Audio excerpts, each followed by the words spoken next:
Nau mai rā e tātou hoki mai anō rā ki tēnei o ngā papa mahi o te ahiahi me te mihi hoki ki a tātou rangatira kua tau mai ki te whakahaere i a tātou i te ahiahi nei. He kuaka mā ranga, tau atu. Nā reira, e takutua, kana e takutua hine, kei te mihi. Hoki mahara ana ki ngā wai a tātou i te kura, ngā kura kaupapa o te tai tokerau i tērā wai a tātou. Whakapai ana, toru nahi anō ngā kura kaupapa. Ia nei, nā, kua tupu, te kaupapa, kua kei te tuku hoki tō tātou reo rangatira. Nā reira, i runga i tērā, hono tēnei te whakatau i a korua, i runga i ngā koro i puta i tata nei me te ātāhua. Kua hora, ne, te ngā koro, ngā hohonutanga, me ngā whaititanga o tēnei mea te tākoro, ia nei, ko te whakatinanatanga nā reira, hikaka katoa ana te ngākau, ki ngā mahi, kei mua i te aroaro. Nā reira, i te whānau, whakapai anau, ka hanga reo Māori tō tātou kawenga, tō tātou kawenga mo te wānei, nā reira, kia taringa are Māori mai. But can just i roti te reo Pākehā i mua i tātou tīmatanga. Can we have everybody's kanohi a tāhua, please? Kia mōhio ai, tātou kai whakahaere, kei konei ki katoa tātou, ki tēnā koe, te tai rāwhiti e rāwinia. So, cameras on e te whānau unless you are naked, in which case, well, as long as you're sitting pēnei ia nei, kore ki tā, engari, hoi anō e te whānau tēnei te whakatau anō i a tātou, e mihi ana ki te kaupapa, e mihi ana ki a tātou kai kōrero, kai whakahaere, kei a kōrua te wā tēnā kūrua. Tēnā tātou, tēnā koe te tuakana i o mihi whakatau i a māua ko tau nei, ko nei tēnei takiwā o te motu, i te hiko o te ika, tēnei te whakahoki i te hau o mihi, o tira kia Toi Tangata, koutou rā e tuwhirai ngā tatau o te whare, hui anō rā e tikai, kia whai wāhi atu rā ki te wāhingaro, kia tau wāwhiro mai ko ana manaakitanga ki runga i a tātou e pai nei, nō reira kia kotahi te whakaaro, o tira a tēnei te tākina atu ko te kupu kia, he pōkeke uinuku i tūwai, he tāpu i tāmaka i tauai, tūtū mai au ngā pari kā rangaranga, haka tau atu ki tua whenua, kia māhea te hua mā kihikihi, kia toi te kupu, kia toi te mana, kia toi te reo, kia toi te aroha, kia toi te whenua, ka huhu te manu tangiata, i te parenga o tana pāpara kōhanga, ka heke ki taiwiwi, ka heke ki tauiwawa, kia pūhia noa mai, kia pūhia noa atu taku, take, hara mai te toki, haumie, hui e, tae ki e. Ka tira e hoa mai e mihi kauana kia tātou e pai nei i runga i ngā tūwhai āhuaranga o te wā. Ko rātou kia rātou, ko mōnehu atu ki te pōe, ko re ware tia, e moi, e oki. Kia āpiti rā ko ngā kōrero kia tātou e pai nei e ngā mana, e ngā reo, e ngā kārangaranga maha, e ngā mātāwaka, tēnā koutou, tēnā tātou katoa, ka tiake tēnei rā, he wāhi mihi, i a māua i konei, i te āhua o Tama Tū, i te āhua o Hine Tū, e tau nei, no reira e mihi ana, ki tā te whiwhinga, ki tā te rawenga i konei, i a māua o tira i tō māua nei ohu, whakahaere i tēnei kaupapa e mihi kauana kia tātou katoa ka tira. Ka nui tēnā pahu i a hau i a reireo i whāwaho nei, tēnei rā te whakamānawa atu kia koutou, hui anō rā kia whiu rā, te rākau kōrero kia rere, i roto i ngā pai ritenga, i tēnei ahiahi, e hoama, me te aha, ko te tūmanako, ko rite koutou mo te korikori hoki, hei tētahi wāhanga, hei te otinga o tō tātou wāhanga ka taki tū mai tātou, ki te korikori, ki te nukunuku, ki te nekeneke, ka tira, ka tukuna te rākau, ki taku hoa, e tau nei, ko Benjamin Tāwhara hau e mihi nei kia koutou, tēnā koutou katoa. Kia ora rā. Kia ora te whānau, ko whakarauika mai ki roto i tō tātou kaupapa i te rānei, e mihi mai oha tēnei kia koutou katoa. Hoi nō rā kia koutou ngā kaiwhakahaere o te tātou kaupapa, kia koe Dario, a Kawiti Loki, ngā mihi nui ki a Toi Tangata. O tira ki te kāhui ko tai ātinana mai a kanohi nei, tēnei te mihi aroha nui kia koutou, me taku mōhio kia rite mai mō tō tātou nei kaupapa e hoake tonu ana aini. Ko wai tēnei, ko te Irirangi Tāwhara tōku ingoa, i tupu ake hau o roto muri whenua, no Ngāti Kuri, no Te Rāroa, Ngai Takoto, Ngāti Kahu, he hononga nuki no roto o ngā puhi nui tonu a Ngāti Toro. Tore te kaumawha taku kaumātua, he tumua ki te rangi aniwaniwa i tēnei wā, hoi no ko aku tino hia kai, me taku kai ngākau, ko te mahi o te ao kuri, te hauora, ko ngā tūmomo hākina o tira te taiao. Tuatu i tērā, just he pātai tēnei kia tātou, ka taia te homai he kōnui, mehe mea e mārama ana tātou ki te reo Māori. Yeah. So if you understand or are fluent in te reo Māori, can I get you to just put your thumbs up? Okay, so we was doing reo rua, kia taia tātou te mārama, so that we all kind of understand what we are talking about today. But what we do encourage whānau is, because both me and Pene, we try to normalise speaking te reo Māori in different spaces. So majority of our kōrero will be in te reo, and then one of us will translate it, just so we're all good. Ka pai whānau. So yeah, let's get straight into it, eh? So we've got a bit of a presentation here. He whakāturanga, maku e mahi whakamāori, or maku whakapārea? Yeah, ka pai, ka hautu. Yeah, so tuatahi he kiriata tēnei, hei āwhina hoki i a māua ko Pene, ko te kaupapa, ko Tama Tū rā, ko Hine Tū, e nō reira ko te kaupapa o te rānei, ko te hauhake i ngā hua. Hei tuatahi pia ka hihia te timata he kēmu, because pai mātou ki te whakaharihari a tātou. Nō reira, aroha mai. Ko tēnei te program, te pairua, timata he kēmu, and then ka huri tātou ki te whanaungatanga, just kia kite ko wai a wai. And ka kite a hau hoki etahi o ngā whanaunga o te kāinga, ngā mihi kia koutou. He kupu hau o roto, nō reira mo te hunga e ako tonu ana i te reo, kei a mātou he kupu mā koutou he whakaki tō kete, and then ka tāpiri anō e etahi atu kēmu, he whakatauki, he whakahokia ki te kāinga, e paku kōrero mo tō tātou kaupapa, ka whakamārama i aua wahanga o te whare, ngā tutukinga, wā tātou pai āhua, te kori o te rā, ka hoatu te wāhi kori ki a Pene, ka mutu he pātai hei te mutunga. Kai, whakapākehā. Kia ora te whānau.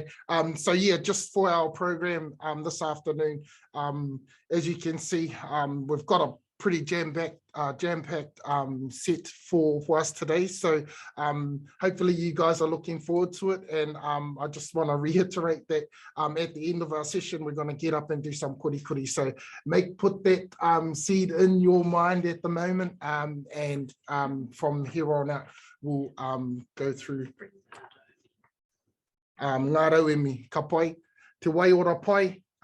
So good attitude and wanting to actually work. Ngā kākahu kori, so the attire, pātara wai, some water, and he wāhi wātia mo te kori. So just an area or space for you to do some movement, and let's get some energy going. So ngā mihi nui whānau. So we're going to start off with the game, some whanaungatanga, some kupu to wholio ki te reo, some whakatauki, our committee, our team that helps us run our program, pānuitanga, whakatauki, back to our programming again, and how we've sort of structured our Tama Tū and Hine Tū program with ngā pau o te whare, ngā whāinga, some of the outcomes, some of the objectives, and yeah, some photos to illustrate where we've come from and where we are now. So I hope you guys are ready and are keen to get into it. And kia ora, rere whāwaho, check. Joy, so our first game or kemu is full mai kite whānau, and we call these like our ia minute or te minute. These are our 1 minute icebreakers. So I'm going to show you a list of items on the PowerPoint, and you're going to have 60 seconds. I'll give you 10 seconds to go through the words. Remember as many items as you can, and then you've got 60 seconds to go and find those things and bring them back, okay? Ka pai ko marama, thumbs up if you're all good. Okay. Ka pai, so kei amatu te mea mo te reo. Okay, give you 10 seconds whānau. And it's, these are good things for you to learn how to speak te reo Māori. Is that 10 seconds? Ka pai. Right, that's the English words.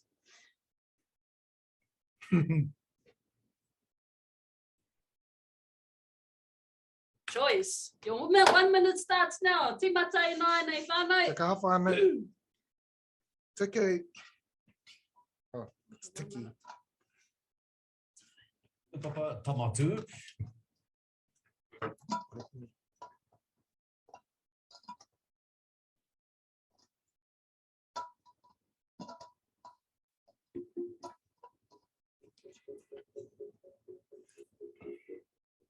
Okay. So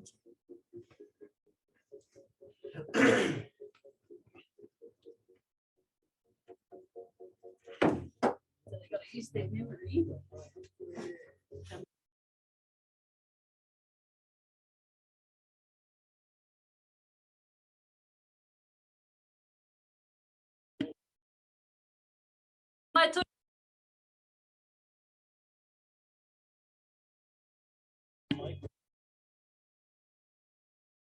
Possible. Roa te kau he kuna.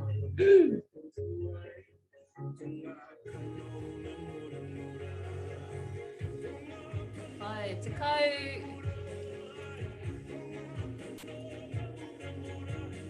Lima, wha, toru, rua, tahi.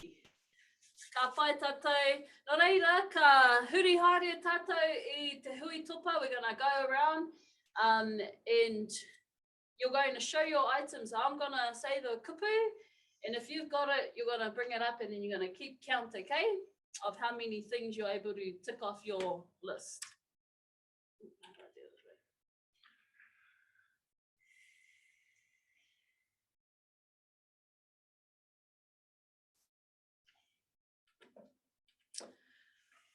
Ka pai, nō reira, ko te mea tuatahi, ko te pātara wai, whakaatu mai o pātara wai.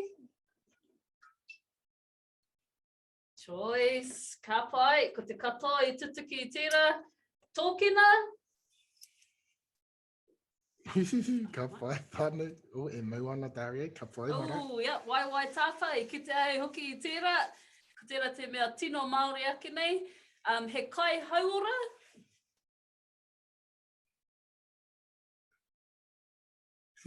Ka pai. Choice. Ka pai, waia pūkoro. No, e kore ka hore. Ai, raue, pūoro waiata. Ai, ka pai, e rua. Yeah. Taura. Gee. Ka pai. Ka pai. Pene whitau.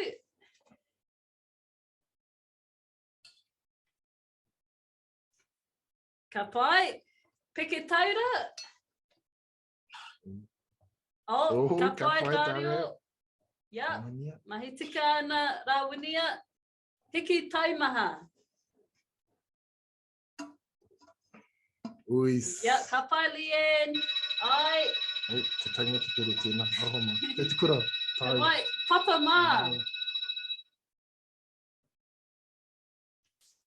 Horakai. Oh, ai. Huarākau. Rawe, tēnā pia ko tērā tō kai I mua I tēnei kiriata. Me te pēke.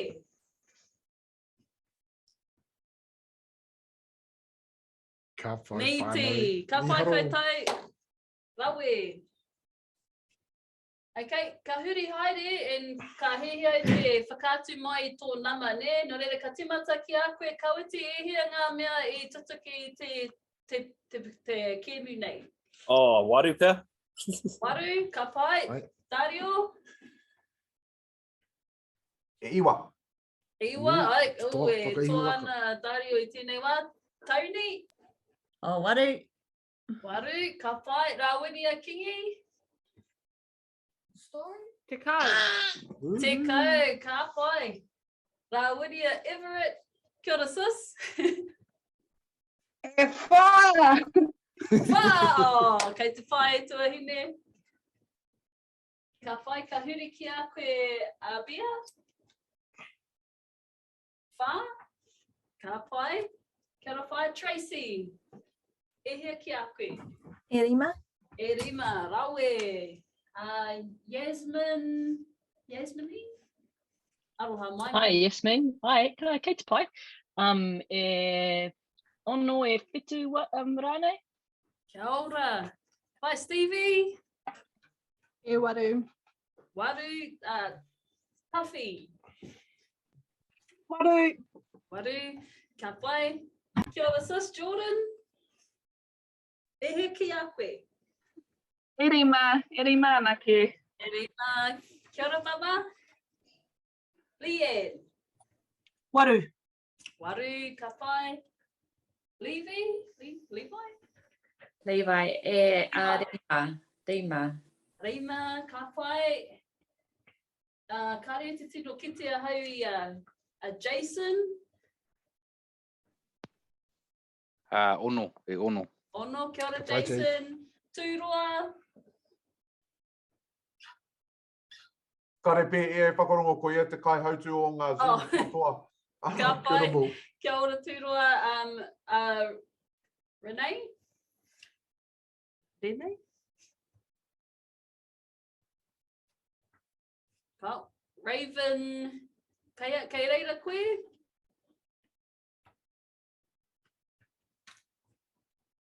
Pai te tisngia I ko ai kei te hono mai, ko ai rānei kāri te hono mai. Tia ho mai, kei reira koe? Kare hono ana tana Mike I tēnei wā Mike. ki te kite au. Te kiore? Te kia ora. Ka mutu ki a koe Moana Lee. Ka pai. Oh, well, kia ora were. Te rima. Rima, Tēnā ngā e tuakana. mihi. Ka pai whānau, no reira ka te I toa Dario I tērā thing, I think I Rignia. Au, Koe? Rawini a Ko Kingi. rangi. Ko Oh, Rawinia. Ko Rawinia I toa ke. ki a koe, ne? Ka pai whaā. Ka pai hoa, ka hoatu tētahi tiha he kākahu hare mai ana ki a koe a muri I tēnei, no reira ngā mihi nui ki a koe, I tō rirunga I te taongara. Ka pai, kia haere tonu tātou. So we're just doing some icebreakers to, I guess, get us, because it's a little bit different, whānau, when we're interacting online. It can feel a little bit weird for us Māori. So we like to do things in person, so we're trying our best to do things interactively while using technology. So we'll haere tonu. And me and Pene are quite hands-on and like to do that for us. Okay, we're going to do some whanaungatanga now. Me and Pene we'll start off with, we'll start with the wharopu. So a big thing about Hine Tū and Tama Tū is we like to engage and connect with our participants. No reira, ko tētahi mea, ka huri haere ki I te ruma, no reira ka homai I tō ingoa, tō iwi o nohia koe, me tō tūranga mahi ne. So So your name, your tribal affiliations, and your profession or the occupation you do. So koina te mahi ane e tātou mā, we're going to have a whanaungatanga session and get to know each other. So kia ora. So we'll start with you, Rawinia, Kingi. Timata ki a koe Tuhine. Tara e te whānau, ko Rawinia Kingi tōku ingoa, kua kitea he Rawinia a tāhua no i tēnei o ngā huihuinga. No tautanga hauiti maupoko Ngāti Apa ki te rātou au, engari kai uawa au e noho ana. Taku mahi, he hoa mahi kia kāwiti, te kaupapa o te aho tūroa, kārua Pautama rites of passage. Kia ora. Kia ora. Ka pai ka huri ki a koe, Yasmini.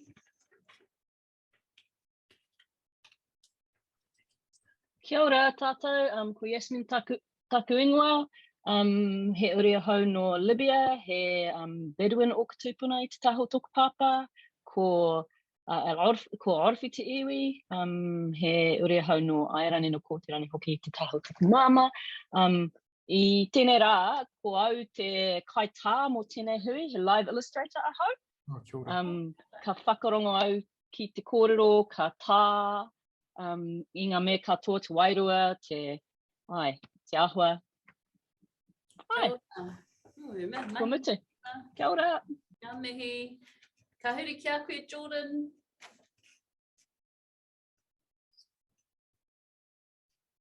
Kia ora koutou I te whānau, ko Jordan Moan tōku ingoa, he uri ahau no Ngāti Tautahi, Ngāti Kaua, Ngāti Rāhiri hoki. My role, I currently am at Mahitahi Hauora PHO and I do a bit of whānau and innovation engagement here. Yeah. Kia ora sus. Kia pai, Stevie. Tēnā koutou I te whānau ko Stevie McDonald Tainui tōku ingoa, he uri ahau no te Hine Tū, I te taho tōku pāpā no te Hine Tū, no Whirinaki, I te taho tōku māma no Pangaru, no reira ko hokianga tōku ukai port. Tāku mahi I tēnei wā he kaiako ahau, mo te arere o Māori koe ke tahi meroa. Kia ora, tēnā koe tuahine. Kia ora. Rawinia, Everett. Kia ora e te whānau, ko Rawinia Everett tōku ingoa. He uri ahau no ngā puhi, te rāroa, Ngāti Kahu, te Aupauri, e noho ana I nei ki hokianga. Ko taku mahi, he systems innovator at Healthy Families. Kia ora tātou. Kia ora sis, Kia ora tēnā koe. sis. Ka pai, ka huri ki a koe a Pia.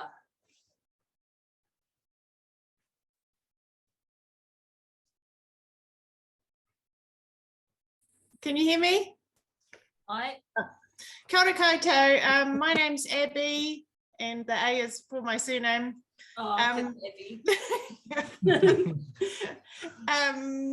I grew up in the far north outside of Kaiō, and my family, my whānau hail from all parts of Europe, Eastern Europe, Western Europe, not a drop of Māori. And yeah, I work for the Heart Foundation. Kia ora. Tēnā koe. Kia ora. Kia ora, Tracy. Kia koe te wā. Kia ora koutou, ko Tracy tōku ingoa, ko Ngāti Pākehā me ngā pui o kuiwi, he mātanga kai taiora ahau. I'm a nutritionist and I'm currently the online health advisor for Arthritis New Zealand. It's a new job. The last 3 years I was working for Te Hononga, a Māori health provider working in the community, so it's a bit of a change to online. Beautiful. Tēnā koe. Ka pai ka huri nāna ki a koe Faith. Kia ora. Tēnā koutou, ko Faith tōku ingoa, he uri o Tainui me te arawa waka, ko Ngāti Haua, Ngāti Raukawa, Waitaha hei oku iwi, ko taku tūranga, he kaihononga Māori mo te whānau tupu ngātahi o Aotearoa, aka placenta. Tēnā koutou. Kia ora. Kamatuki a koe, were.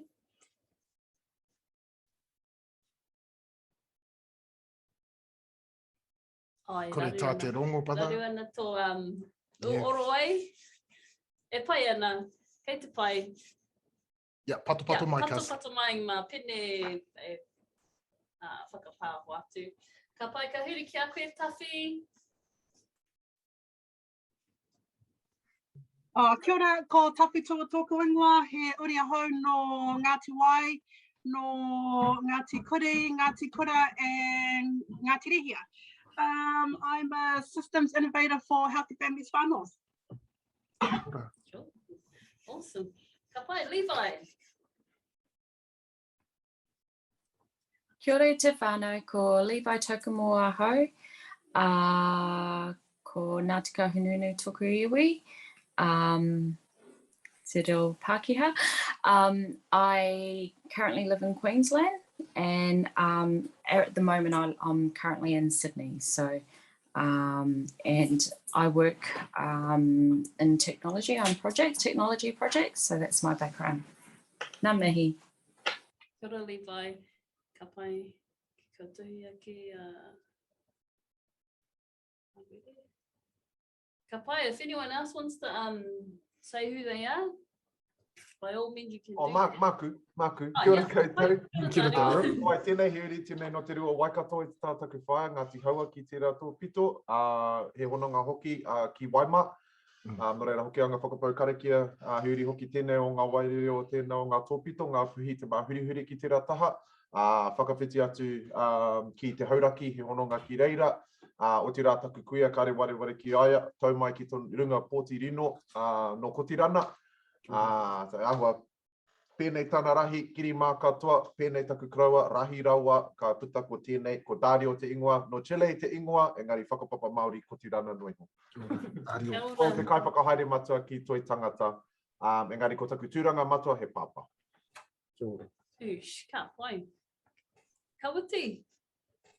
Moho katoa ana, kia ko kawati pai pita koengoa, Ngāti Wai, Ngāti Hine, Ngāti Rangi, ki te pū o te wheke, ngā puhi whānui, e maho po tai toronga mahi me ki, engari pera ki a rawenia, he te kaimahi, he ringa he waiwai o te kaupapa o te aho tūroa. Ki mahi kirin mana pēnei, tautoko ana i ngā kaupapa Māori, kai te motu, kai whakawhiti reo Māori a koni ake nei, kai wai ata opera, I roto i ngā tau, kai te haere tonu, ahatia ngā pāhe ki tanga o te wā, but yeah, main, sure. Ka pai, ki te taha o were mai awa, tēnā koe tuakana, no ngā puhi, Ngāti Hāmoa ngā iwi, Systems Innovator, Healthy Family, South Auckland, the Cause Collective, tēnā koe brother, mauri ora. Awesome. And kai a koe Moana Lee, kia ora. Kia ora, tēnā koutou, ko Moana Lee Raihania awau, no te tairawhiti, te akau o toko Māori taku kaipō, kei Sport New Zealand e Aotearoa e mahi ana, kei Pōneke e noho ana. Kia ora. Sweet. Ka haere te tēnā. Kia ora, Jordan. Me haro whānau. All right, we're gonna haere tonu. Tō tātou nei mahi, ka pai, ke a whetua papa. Tēnā koutou katoa, ko Benjamin Tāwhara tōku ingoa, me pēnei pēr taku kōrero ko maunga taniwha te maunga. Tētahi taha ona ki te marangai, ko tokerau te moana, ko māmaru te waka, ko te parata te tangata, ko Ngāti Kahu te iwi, ko te pātū te hapu, ki te taihauauru, ki te tōnga o te rā, ko te hokianga, hakapau karakia te moana, ko mata haurua te waka, ko kupe te tangata, ko ngā puhi nui tonu te iwi, ko te ngahenga he te hapu, tihei mauri ora. Ka tira, tēnā tātou katoa, koina aku hononga tātai ki ngā iwi o tēnei takiwa. Yeah, 33 years of age. My tūranga mahi is, we're actually here Te Rangi a Niweniwa. I'm a kaiako reo Māori, reo rangatira, in the wharekura, the secondary sector. So koina taku tūranga, anei etahi whakāhua, taku whaia, taku wahine, Wikitoria, te Irirangi, Kamatu taku tamaiti, te Pua, me ana hautūtanga I roto ana mahi and things that he's a part of. Some images in terms of kapahaka, that's another passion of mine. The taiao, fishing and diving and hunting and gathering to feed the whānau, as most male Māori are that way inclined to look after our whānau, and also kaupapa Māori that we associate ourselves with. And our tohu from Māori heritage of Tama Tū, it's a taniwha, you know, our spiritual guardians of taniwha. And koira, noiho, I ahau, e te whānau. Ngā mihi, ka whiu, te rāke kia koe.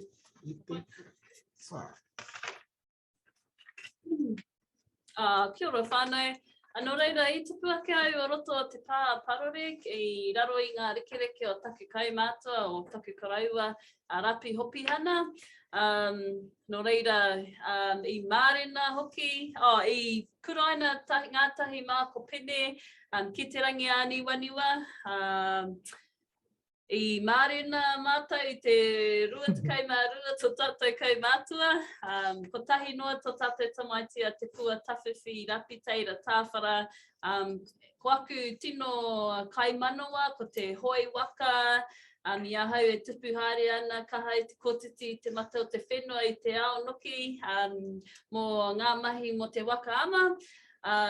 Ko te whotiporo noki tētahi, kei konei hoki tētai aku kai ako tawhito a Rāwinia Everett, nō reira ngā mihi nui ki aku e tuahine I whakakā I te rama.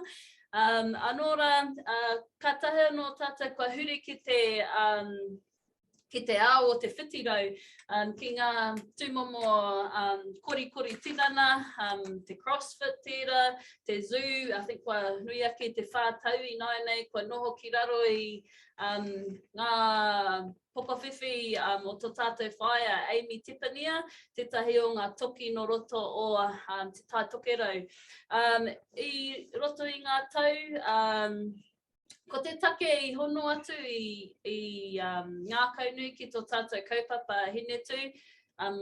Think e rua tau, tata ki te kotahi tau me te hawhe ki muri, I mate taku whaia no o roto o te mate manoa, me te mate huka, anō reira ko tēnei mea te hauora me te kori tinana e rarata ana I taku wairua me taku manoa o tira te henengaro.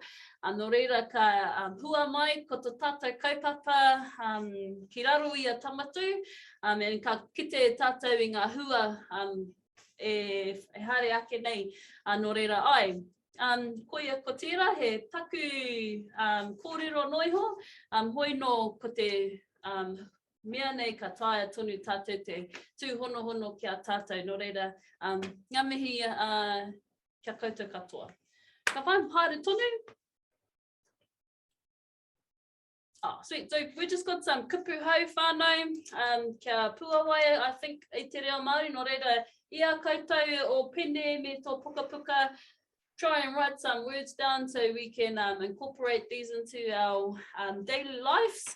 So yeah, and anei tahi kupu Māori that you'll see quite frequently when we start our kori o te rā. And I suppose one thing is for us to try and normalise speaking te reo Māori, whether it be at home or in the different spaces that we work in.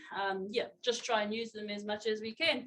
So we've got peke whetu, which is star jump. Oma, run, mama noiho I nei kupu. Te ngauki pia, which is bear crawl. Ngauki pia. Pana tū, what we use for burpee. So feel free to take a photo if you want, whānau. Hopefully the illustrators or the scripts can write them up too. Whanapi, we use for kick sit. Heke pahu is explodes. Nohohi tingi, we use for squats. Hokai nuku for lunge. Peirunga for push up. Noho tū for sit up. And then what I was gonna do is get you to do this game called charades, and we play it online. But because e haere ana te wā, we might come back to that, okay, if we got time. All right. And if you want to write those up, we can put them in the chat too if you guys want those. Ka mai korero mo tēnei whakateki papa. Ka pai, so we sort of highlight reo and tikanga within our framework of Tama Tū and Hine Tū being the baseline and the guideline for our whare. You know, we are Māori, well, majority of us, even our non-Māori whānau can associate with these concepts within their own way of life, especially in Aotearoa, New Zealand. So, ko te reo me ngā tikanga, koina te tūāpapa o tō tātou nei whare. These are the foundations of our house of well-being and health. So, tangata pū ke ngā rau, he tangata pū ke ngā rau, taumata rau, iho pū manoa, pononga nui, mo te oranga tonutanga, o te kaupapa. So within our human skill set, everyone has something to add to the kaupapa, whether it's small or large, whether it's near or far.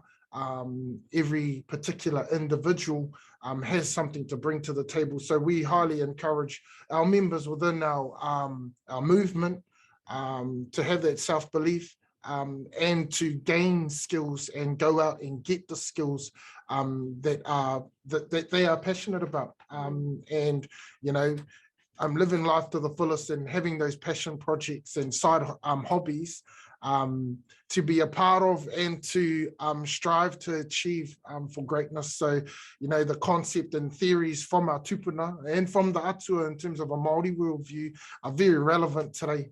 So we try and bring them into the 21st, 22nd century and make it common. So not only for us in our generation, but for our tai tamariki and so on and so forth. So, you know, we're trying to not recreate the wheel, but, you know, take it to its next stages of us in this technological world as well. You know, we're having a wānanga online, so, you know, it's a real new concept for a lot of us. And koia, te taha ki ngā whakatauki, ki ngā kōrero peha. Ka pai.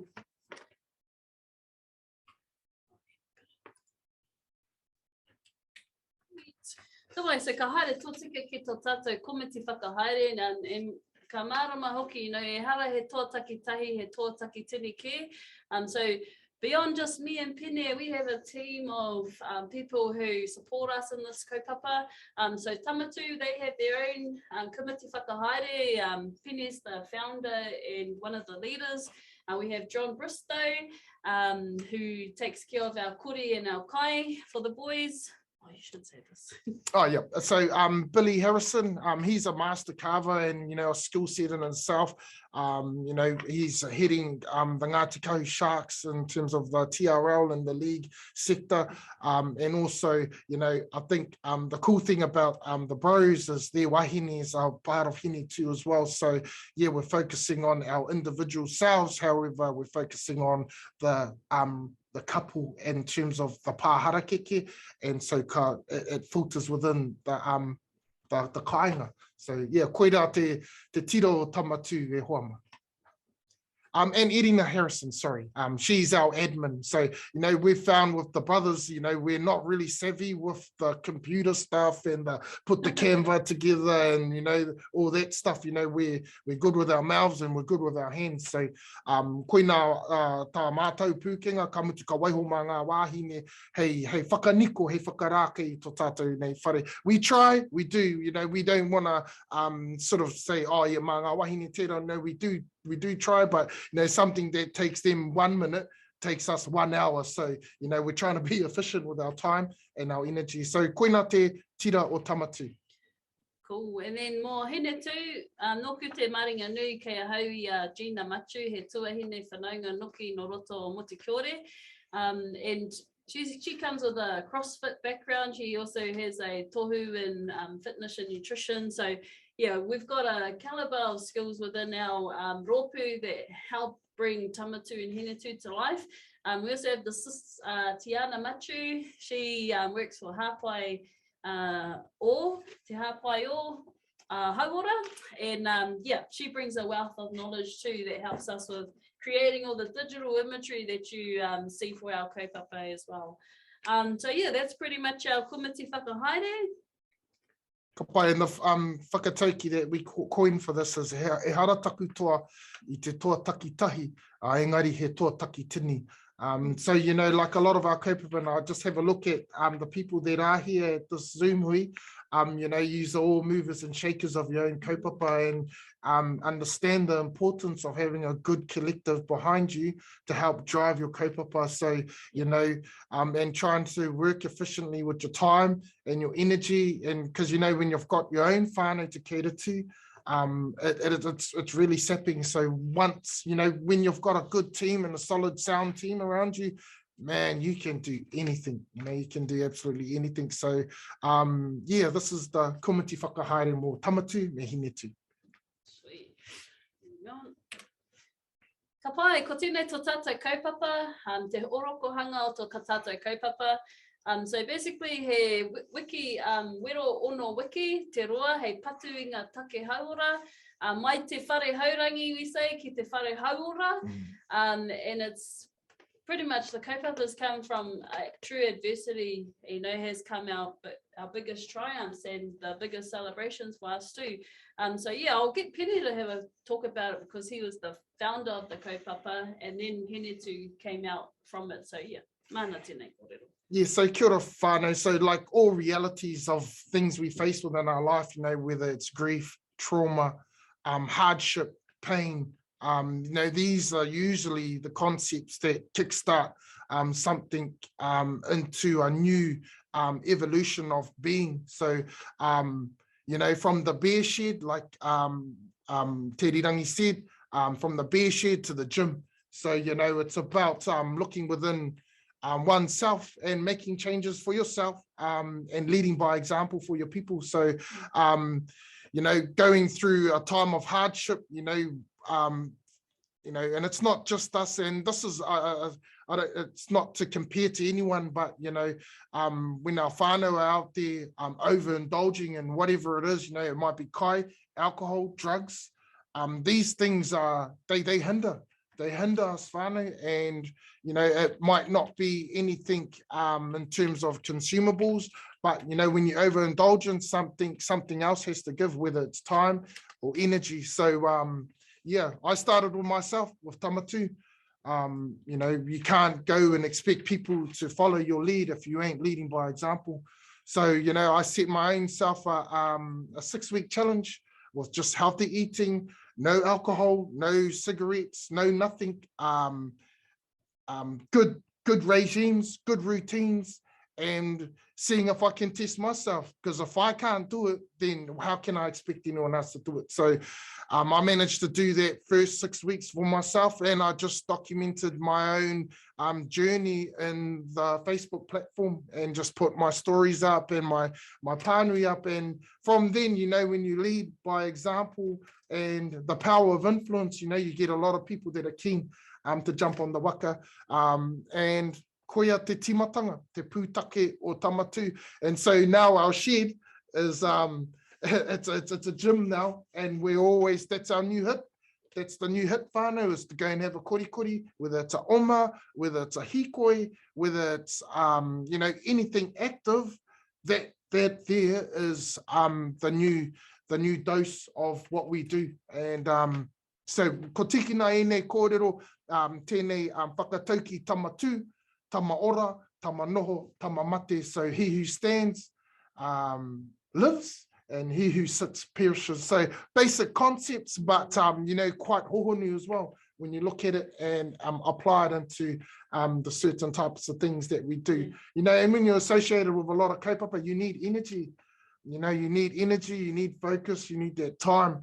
And how do you get that? You know, a good night's sleep, you know, your water intake, and an active lifestyle and healthy kai. So yeah, Radio Whawaho from Tama Tū, and ka tukuna te rākau kia koe te irirangi. Mauri ora te whānau. Ka pai. So yeah, after much nagging whānau and trying to pati Pene to get something for the sisters out there, Hine Tū came about with some of the cousins, about, I think it was 2 or 3 of the cousins and myself. We got together and we quickly made a kaupapa for our women, because we know that, you know, you can't have strong men and not have a strong partner too. So we wanted to cater to both, and it's like we just really wanted to have it's like having a party in your shed, whānau. You know, we're waking up like at 6 o'clock in the morning. You got the speakers pumping out loud. Everyone's, you know, saying some not very nice words at the time because of the exercise and the movements, and you're so hacked, but you know, we're doing all this stuff in the mornings, and what's cool about it is our kids are waking up at the same time too, and they're observing their parents working out in the mornings, and you know, doing all these cool things. So yeah, that's pretty much a kaupapa for us to reconnect with each other, have some fun, get some gains, and sweat it out in the morning together through the hononga that we share anyway. So that's pretty much the gist of our kaupapa. Ka haere tonu tātou. If you've got any questions for us, just chuck them in the chat, and we'll bring them up at the end of the session. Sweet, and as a part of Hine Tū and Tama Tū, you know, kua riro ki a tātou wetahi wahi kōrero mo tō tātou hapori. So another big thing about Hine Tū and Tama Tū is we love to get out into the community and support our kaupapa Māori. So one big kaupapa was when we had the land occupation out Mahiatai, out in Ngāti Kahu by Taipa. And we got the opportunity to run a community session with our whānau out there to make sure that their well-being was taken care of whilst they were doing the occupation. So that's a big thing for us whānau, is you know, remembering our roots and helping our whānau in times of need. Yeah, so we've got a little kiriata, I suppose, just to help explain what our kaupapa was about. Kua whakarewa hea he kaupapa hō ki roto I te hiku o te ika. Hei āwhina I ngā tāne Māori ki te whakatutuki I o rātou wa wata hauora. No te wā o te rāhui whakamohoa o ka whānau mai te kaupapa Tama Tū, me te aha nā ngā tāne Māori anō te kaupapa nei I whakatū. Ko te reo Māori hoki te reo, ka tino rāmona. I haere a Harata Brown ki tā rātou hui tuatahi I tū nei ki te wāhi, e noho whakatau te ana etahi I Taipā. Rere ana ko te reo Māori, hei whakakorikori I ngā tāne Māori nei. Ko riro I au te gout, no reira he mea he rongoa kia patu I tērā momo mamai, ki roto I au, ko ia tāku I huru mai ki tēnei ao hakapakari te tina nei te wairoa ki te hinangaro. Hakua no roto mai ngā marama e toru ka timata te kaupapa a Ipurangi. Hei tā te kaihanga, he wāno tēnei kia whakawhanaunga ma roto mai te hauora o te tāne o te whānau Māori noki. O ngā tāne putano, e hara I te mea kei te tai toke rau nahene, he oi anora kia whai tētahi ekenga, hei toa taumatarau mo te whānau, mo tōna ake ao. Nā wai, ka pai ngā wahine te tauira o ngā tāne. Ka timataria e ngā hoaranga tira te peka, ko Hine Tū, te ingoa. E ki tahi ngā rerekētanga roto takutāne, a pene, nā reira, mehe mea ka tātou te whai atu I tērā tauira, ka pai hoki tō mātou hononga o roto I tō tata ake kainga. Koe nei te mau toke whenua ki Taipa, tōku ana ngā rōpū e rua me te tautoko I tēnei noho whenua Māori. Biro whenua atu kia hoki whenua mai, kamutu hei painga mo te iwi, hei painga mo te whānau, hei painga mo ngā tāne e tūtei nei. Ko te hakahoahoa ki etahi atu tāne, kia rongo mai wā rātai kōrero, kamata kia rongo rātai I o kōrero. Kaua ko te hakapakari noho engari he wāhi kōrero, kōrero rero I wānganui a mātou te tāne. Hei whakatina nei te whakataua ki rongo nui. Tama Tū, Tama Ora. Harata Brown, te kaere. Ka pai, no reira, yeah. So it's actually gained a bit of traction, surprisingly. Kaupapa, we've had a few interviews with Radio Wātea, Te Hiku o Te Ika, and Te Karere, and even Shine on Kaitaia, where a lot of our whānau and organisations are seeing the benefits and the, you know, the movement actually growing. Because, you know, I think, you know, once, in particular, our men, I've found they're hard. They're hard to work with, you know, and to get a mindset within them to drive and strive for something that's better. I know there's probably 5% of the brothers that are all good, they can drive themselves, but you know, that 95%, man, we have to sort of like, you know, sort of beg them, or, you know, have the carrot in front of the hoi horse sort of thing. So I think that's the beautiful thing about the power of influence. You know, you just do it, and then the bros will jump on board and they'll follow. You know, they'll follow when they see it happen. They'll come along, and so we've got a big contingent now, and you know, the target is to try and get everyone involved, and you know, just live healthier lifestyles and be positive for their whānau that are in their lives.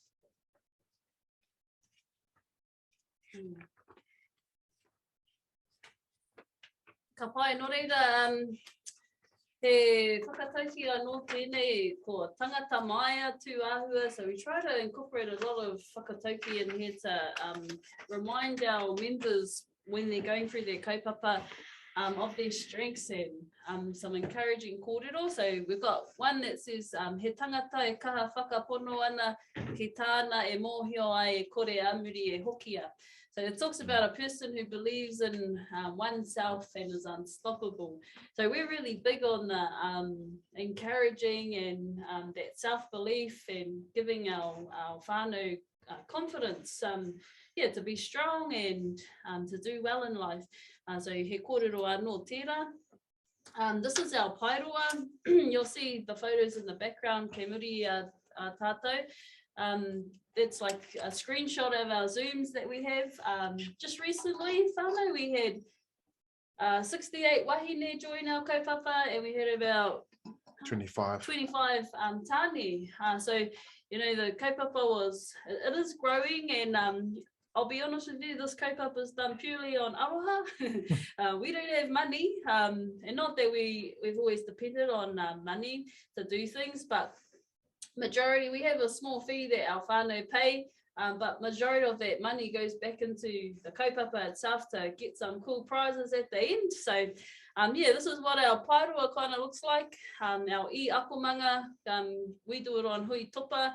So it's a 6-week program. Ka karakia tātou ia te rā, e toru ki te whānga kore o te rā, which we'll go through shortly. We cover all raro o runga me te katoa, te tinana, and we also throw in things like maurako. We have a maurako session, and we've got people that our networks that come in, and they also help deliver Olympic weightlifting sessions too for our whānau that can't quite afford that level of knowledge and education. So our networks, we pull the strings a lot, the whānau card, and they come in and help support our kaupapa. And it's all, the majority of it, 80% of it's done in te reo Māori. So we're quite proud of that fact. And then the 20% is for the ones that come in with specialist skills that don't have te reo, but they've got the mātauranga. Ngā mahi o ia te rā, we're really big on daily habits and setting good principles and foundations for individuals. So we have things like he tikanga, he kauinga mo te rā. Part of our kaupapa is to be waipiro, taru free. So we encourage, you know, not to have alcohol or drugs. The importance and valuing of sleep. So we encourage our whānau, whoever comes in, to get 8+ hours of moi. It's something that's really undervalued, and we can get a bit rori too if we don't have enough sleep whānau. So that's one big kaupapa that we push. 1 to 2 coffees, like limiting our coffee intakes. You'll be surprised how much coffee we drink. And then another cool one was normalizing 10,000 steps a day. So a lot of our members, they would have, we put in Fitbits as prizes for them to win. And then, yeah, you can track their steps. So we try and get them to do 10,000 steps for the first 3 weeks. And then for week 4, 5, 6, we up it to 12 to 15 steps. And then this is the thing where you're on that fat burning stage, and it helps gets us extra gains on top of the kore o te rā that we usually do. And then the last thing is kaua e mawhiti kai. We encourage our whānau to not skip meals, only because, the more it's actually, and we provide everyone with a program, a kai plan. It's a generic one, just to give them a guide and a few principles to follow, and it's been working really well. I think in the last few challenges, the ones that have won, they lost around 8 to 10 kg. So, and that's just like a natural product, I suppose, of the kaupapa is weight loss. It's not our main factor that we hone in on. There's other things that we look at. So when we sign up our members, majority of them, they're not there for the physical and the weight loss gains. They're more there for normalising te reo Māori and their kāinga, learning and speaking te reo Māori with a group that's fitness orientated, and then just learning these daily routines as well. So that's something that we really put a lot of, thing into, eh? Just tētahi kōrero mai te whāarawania about having those sleep patterns and that sleep time when you've got tamariki. So yeah, I think, I can't really comment in terms of being a mama. However, I think, possibly having that teamwork with Papa as well, having a system for you guys that works and can get the most out of that basic thing that we oversee a lot of the time, which is moi. So yeah, mauri ora. Yeah, and speaking about moi whānau, something funny, because the moon was so bright and active last night, we couldn't sleep, so we were up till 4:30 this morning trying to finish our presentation. So ko tēnā te āhuatanga o te maramataka ne, and it's trying to do things, aligning with the marama and the different energy phases that come in and out. So yeah, we try our hardest to align everything to our program within the 6 weeks, but we definitely know we can do better. Sweet, let's keep going. Ka pai. Another big thing for our kaupapa is te pakare i ngā pau o tō tātou whare. So we align ourselves with te whare tapawha, nā te tākuta mason jury, but there's also other pau that, or tuapapa that we like to consider too. So apart from the wairua, hinengaro, tinana and whānau, we also look at the taiao and the pēhea tātou e puta atu, ki ngā tū momo wāhi o te hau kāinga, ka hoki anō ki wā tātou maunga whakahi me ngā moana. Nō reira, he mea nui tira, tuatu ko tō tātou ao Māori e whakaruru hau nei i tō tātou kaupapa. Nō reira, ko te reo Māori tira, ko ona tikanga, me te kōrero ki ngā wāhi katoa, hakoa keihia. Yeah, and these are just points that we try to do to meet each pau, and it's really about trying to create balance amongst our whānau within these pau, because if each is strong, we all know that. Ko pai te tangata, and we're stronger, we're better individuals, we're better parents, we're better people for our community. Yeah, everything's just nice and balanced. Yeah, he kōrero tāpiri papa? Not necessarily, but in regards to the concept of te whare tapawha, so these are the target audiences too that our kaupapa can accommodate. So with the pau kaiawha, which is your pau that's outside the whare, those are, in my opinion, and this is mine alone, those are the bros that are on the outskirts, where they're overindulging, they're not really being productive, they've got the skill set, but it's clouded by the things they do. So that's the pau kaiawha, te pau toko manawa, which is the pau in the whare. Those are the ones that are actually giving it a go. And trying to transition into a hauora lifestyle and a hauora mindset.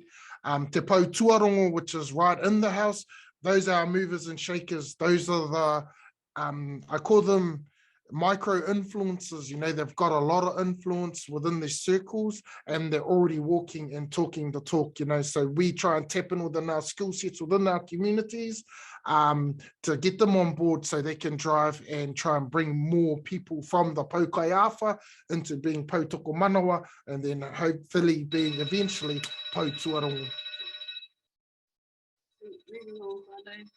Kapai, tēnei wā, orotoi wā tātou ranga. So we've only been going for about three months, I think.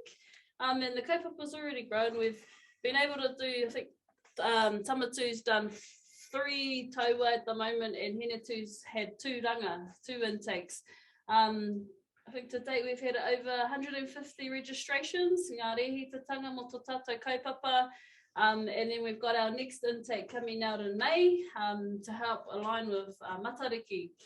So yeah, we cap our numbers just because we like quality. So the next one's only going to be 40 tāne, 40 wahine. Hoi no, but the overall goal and the aim for Tama Tū and Hine Tū is to provide our whānau with purpose, with balance, connection and meaning to their lives, utilising te ao Māori, te tirohanga Māori noki.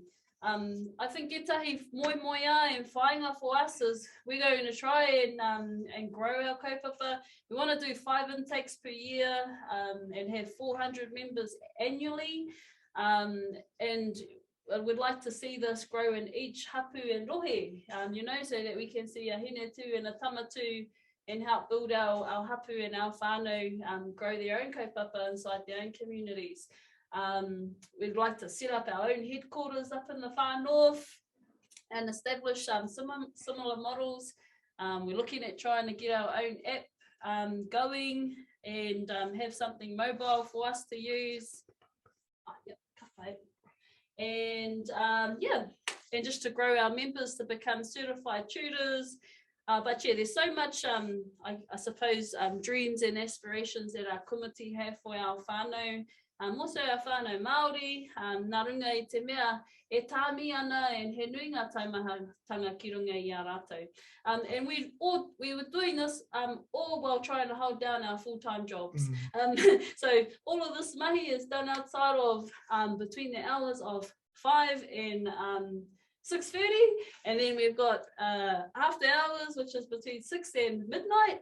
And then the weekends, but yeah, we're trying to find that balance, which is, I know you guys are all familiar with all of this stuff because we all hold key roles inside this space. So yeah, we cannot do it or reiterate it, you know, can't reiterate the fact that you can't do it alone. You always have to have your tribe to bring that vibe for everyone, eh, whānau?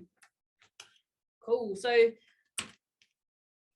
this is our pai ahua, hono mai ki ngā pai ahua. We've got our emails there, our Insta accounts and Facebook. So we really utilise the power of digital media. We love technology and everyone's on there at the moment. So a lot of our kaupapa are online. And now we're going to get into some kori, which is what our cup of tea is all about. So we've got our kori o te rā here for us today. So we've gone through our kupu Māori and we've got a bit of a whakamahana. So we've got, we'll give everyone 2 minutes to tini ngā kākahu, and then we'll get into our whakamahana, our kori o te rā, and then our whakamutu, and then we'll wrap up for he taku kōrero and answer some of the questions that have come out about. Have we got time for this kori kawati? I know we are pretty stretched for time. 1:47. We finish at 2:15, eh? Adio. Oh, yeah. Okay. Yeah. We'll do a speed session. Give us a speed jam of it. Oh yeah, we'll do the warm up. And then pātai, iti mea kei kura e tai pātai. Yeah. We'll do the whakamutunga. No, whakamahana. Is it time? I can't wait. Can't wait to go. Ka whai whānau. So we're going to do the Ngauki Pia e Piki Whitu challenge, eh? Yeah, sure. Using our peke waiata. Ka pai, kia ora rā. So we're just bear crawling whānau. bear crawling on the ground, you know, you might have a 2 meter space in front of you. So we're going 2 up. So we're going bear crawl, 2 spaces up and 2 spaces back. When you hear picket, we're going to go star jump and then back down and then back into crawl. Ka pai. For you fit fellas, you can do a burpee if you want. So we're crawling and then down, burpee, up. But we can keep it regressed into just a bear crawl. And then when you hear picket, star jump. Ka pai. Pai ana, thumbs up. Yeah, ka pai tātou. Check, patua DJ.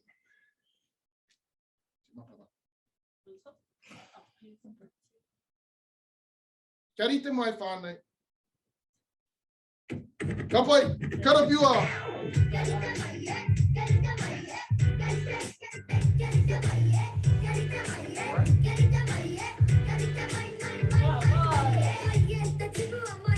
Ka pai whānei, bear crawling up.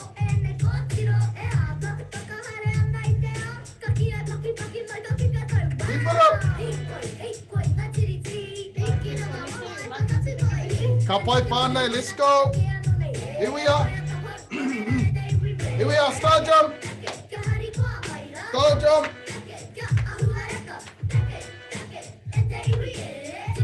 Here we are.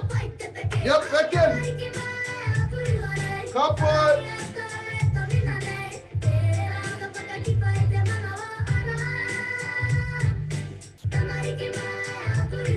Ka pai whānei.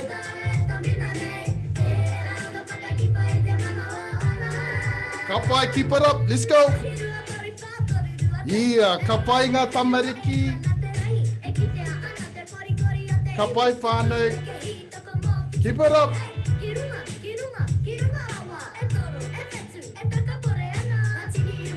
Ka pai Dario, ka pai Jordan. Ka pai, here we are, start jumping up. Ka pai whānei. Here we are, bear crawl, another 30 seconds and we'll call it. Let's go, all the way. Ka pai whānei.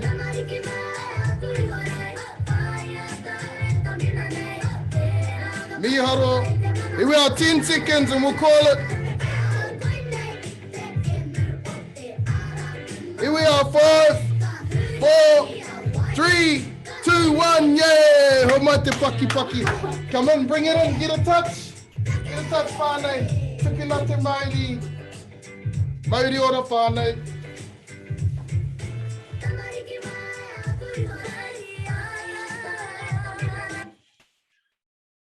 So just something for us to get the blood flowing and get a bit of air into our lungs and shake the cobwebs out. So mihi nui, thank you all for participating. I know sometimes, you know, I try and encourage highly, especially with the brotherhood, it's in your mind.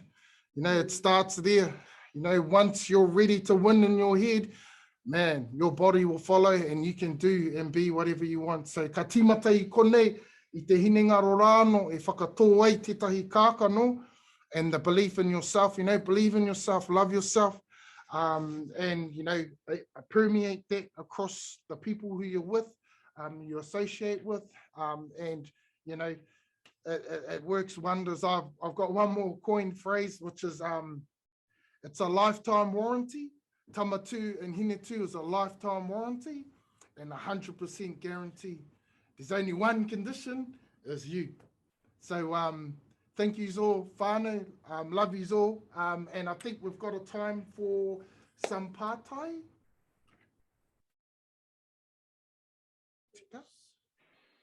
Yeah, bro, kua kite I ngā pātai I te patopaki, just trying to go back through, having a look.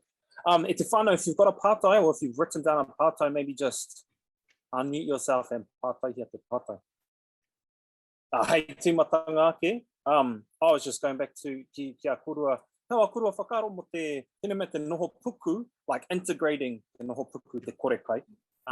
Mo etahi āhuata, like intermittent fasting, you know, that kind of āhuatanga, or ngā koro ka puta i a paparere ata mā mo ngā rā o te whiro, mutu whenua tiro tiria, kua nganau ki te noho puku, not as like a, ka noho rāhui, ka noho tapu tērā wāhanga mo taua āhuatanga, hara i te mea kia whakaheke i te hinu o te tinana, engari he mahi a wairu ana hoki, he pure hoki i a koe. How korua whakaro mo tērā, and do you integrate it into your into any of your other lives or this kind of kaupapa?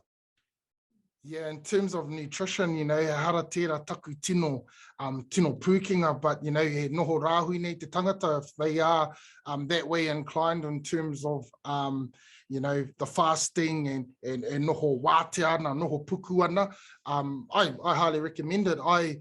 I'd love to upskill and sort of, you know, pursue some knowledge about that in that wānanga in terms of people that offer that advice and that skill set and that mindset.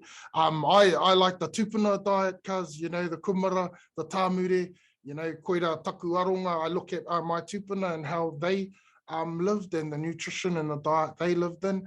In terms of the maramataka, yeah, we trialed that in one of our 25-day rip and shred programs where, you know, the high energy days, we were doing massive sets, you know, big workouts. And then on the lower energy days, we were more regressed and more of a, you know, ata haere, still sort of, you know, the hikoi and all that sort of jazz. So yeah, definitely concepts that we can develop a bit more and implement and integrate within our kaupapa. So koia mo tērā pātai e hoa.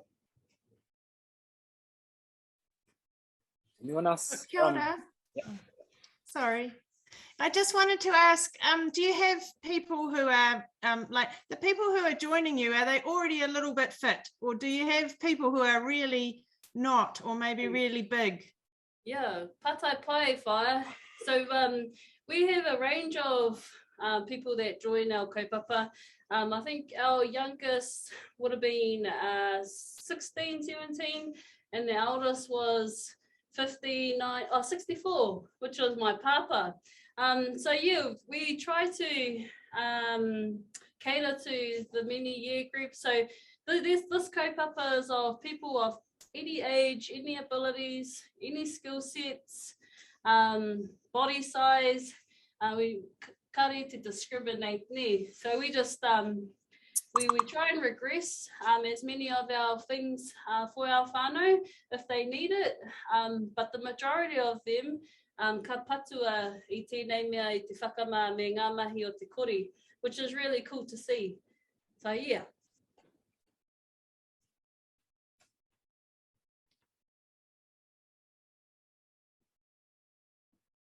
Oh, and actually our one on our wahines, the one who took out the last Hine Tū challenge, she was 56. She won it. So yeah, age isn't a factor. It's mainly the mindset, which is what we try to hone in on. Ka tā te whakakoi me te whakapakari. Ka whakamahi a korua koutou rā like, or rather, ka ai whakamahi te ana, engari, how do you find using tirohanga Māori, kupu Māori, Māori concepts in the space of nutrition, of kori tinana? You've already talked about it, but yeah, like,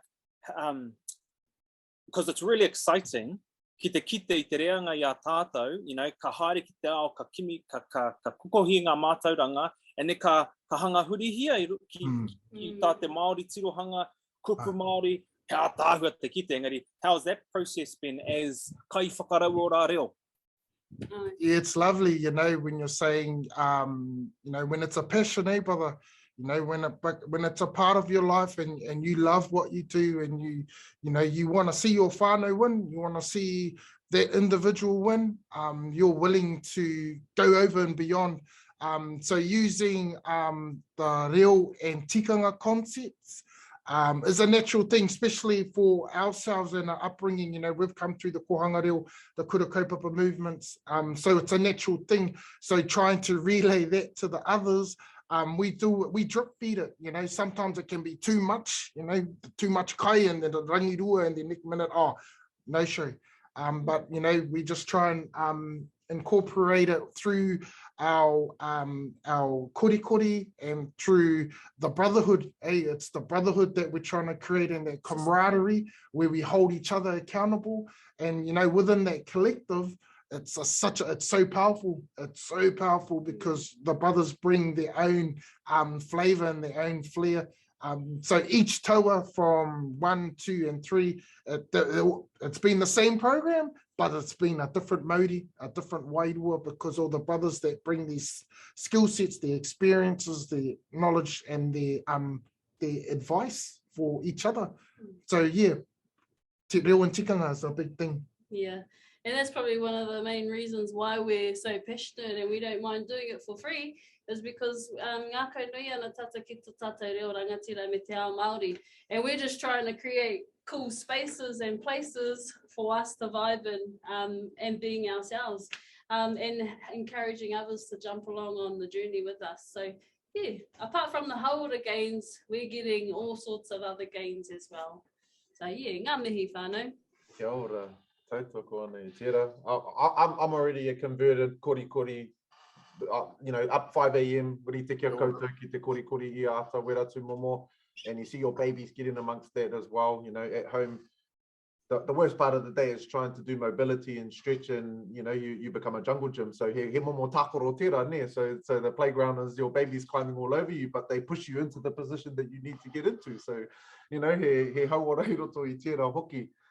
So mihi atu ana kia korua. I guess my whakaaro around this is, I've always acknowledged and loved my ao Māori, and although kori tinana has its own methods in a Western sense, and we do things I roto I te ao Māori, ki kōrero koutou, haka, maurako, rongoma mau, wera tu momo, but I always see it as an and. We're quite fortunate to be able to have that, our own systems here, and then that opportunity to be able to take it into those spaces as well. So he mihi atu kia kōrua. That might be the thing that's missing from getting those ultimate gains that you're thinking. You know, if you're in a space where you're kei te mauri tau, I roto I te ahua o te korikori. So the space that I'm in is e hara I te wahi Māori, ngākau Māori, te ahua. But I think, like, you know, that's the next stage, and the next step was, you know, kia ao Māori katoa tō taha I roto I te korikori.